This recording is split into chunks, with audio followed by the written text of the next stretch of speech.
Sabi ni 361 degrees, ito daw ay merong dynamic stability, cushioning, flagship running shoes. Ano kaya? Totoo kaya yon? So tara, pag-usapan natin ito. Disclosure, itong sapatos na ito ay pinadala sa akin ng 361 degrees official store para gawan ng review. Pero hindi ako binabayaran para gamitin o gawan ito ng review. At lahat ng sasabihin ko dito ay walang ibang nakapakinig o nakakita nitong video bago ito i-upload dito sa YouTube. So guys, bago natin umpisahan, baka pwede mo naman i-like yung video ko. Pa-subscribe na rin ako. Wala naman pa ito. Maraming salamat. Guys, yung upper material nito ay double layer knitted. Yung nasa ibabaw ay transparent. Tapos yung nasa ilalim ay makapal na maraming butas para maging breathable siya. Dito naman guys, sa part ng heel niya ay meron ditong suspended 3-dimensional TPU para maging stable siya. Tapos meron din siyang hawakan para madali natin isuot. Dito naman guys, sa collar lining niya ay sakto lang yung nilagay nilang foam. And then malambot. Dito sa tang niya ay sakto lang yung lapad niya. And then yung material ng tang ay breathable mesh. Meron siyang 1, 2, 3, 4, 5, 6 lacing holes. Tapos yung lace niya guys ay medyo malapad. Kapag tinitingnan ko yung design niya guys, yung pagka-gray niya, ang soft tingnan. Tapos may nakalagay sa kanyang 361 degrees running dito sa gilid. Yung midsole nito guys ay may nakalagay na CQT Quick. Tapos wala akong nakitang details kung ilan ang stock height nito. So subukan natin kung ilan ang sukat ng kanyang forefoot at rear foot.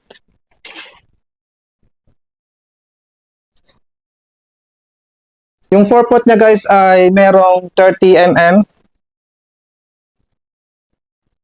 Dito sa rear foot, guys dito sa rear foot, pag kinakapa ko siya, hindi magkapantay yung midsole dun sa footbed. So mag-estimate ako ng sukat dito sa may bandang taas ng pangalan ng CQT kasi nararamdaman ko itong taas na to ay extension ng midsole. Dito guys sa rear foot ay nakakuha ko ng 37.4 mm. So meron itong estimated na 7 mm drop. Guys, meron siyang plastic dito sa gitna. Nag-research ako kung para saan yung plastic na to. Wala akong nakitang details. Pero sa tingin ko kaya merong ganito ay para maging mas stable itong sapatos na ito. Yung rubber outsole naman ito guys ay medyo makapal. Ang common na ginagamit nilang material sa mga sapatos nila ay CPU at saka RPU. Pero dito wala akong nakitang details kung ano yung rubber niya. May nakalagay na 1 degree beyond tapos 361 degrees. Pasensya na kayo guys kung medyo madami kasi katapos lang natin itakbo. Guys, tumitimbang ito ng 256 grams sa size ko. So, considered pa rin ito as lightweight. So, bago natin guys pag-usapan kung ano naging performance nito nung tinakbo ko, tingnan muna natin guys yung kanyang insole.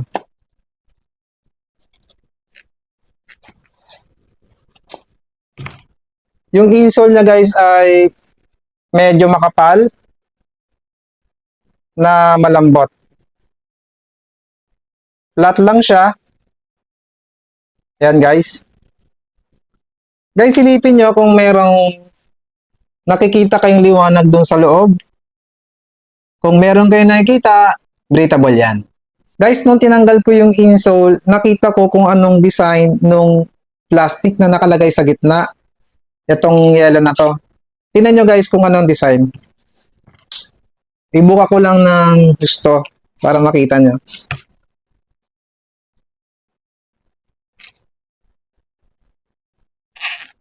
Ayan siya guys, oh. Medyo malapat ng konti, ano? Para yan sa pagiging stable siguro. So, pag-usapan natin guys kung ano naging performance ito. Yung unang takbo ko dito guys ay 6 km recovery run. Nung unang hakbang ko pa lang dito sa sapatos na ito, naramdaman ko na kagad yung pagiging malambot ng midsole nito.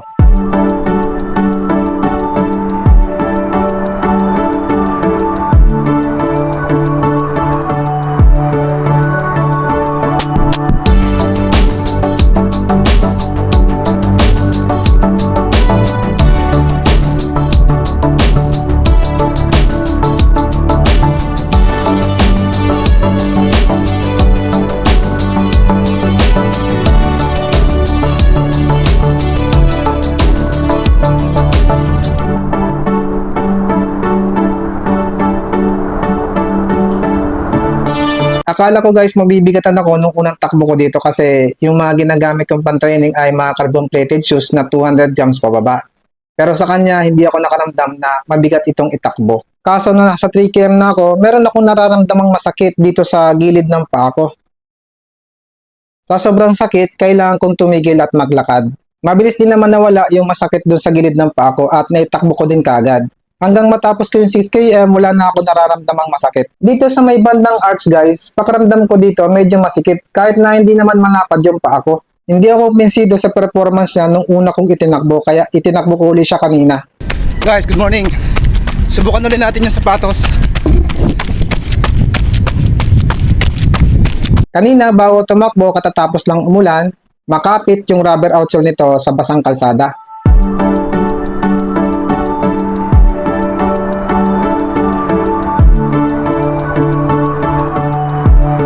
So naka 10 km easy run ako kanina, ang oras ko dito ay 58 minutes, bali nasa 16 km na yung natatakbo ko dito. Pinakaramdaman ko ito ng gusto habang tumatakbo ko at natapos ko yung 10 km, wala na ako nararamdamang masakit sa paa ko. Responsive ang midsole niya, yes, stable siya. Stable din siya sa papalikong mga daan.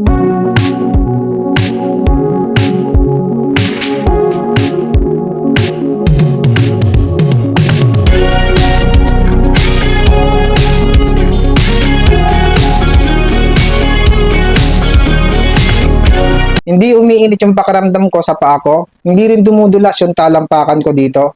Hindi rin naman dumudulas yung heel ko dito sa heel counter niya.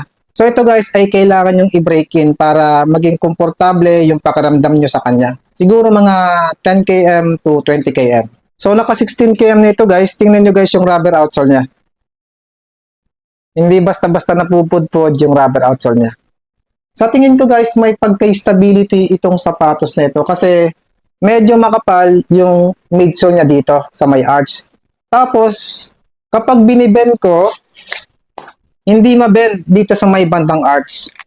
Dito lang yung nabibend niya. Pero pagdating dito sa may gitna, hindi mabend. Matigas.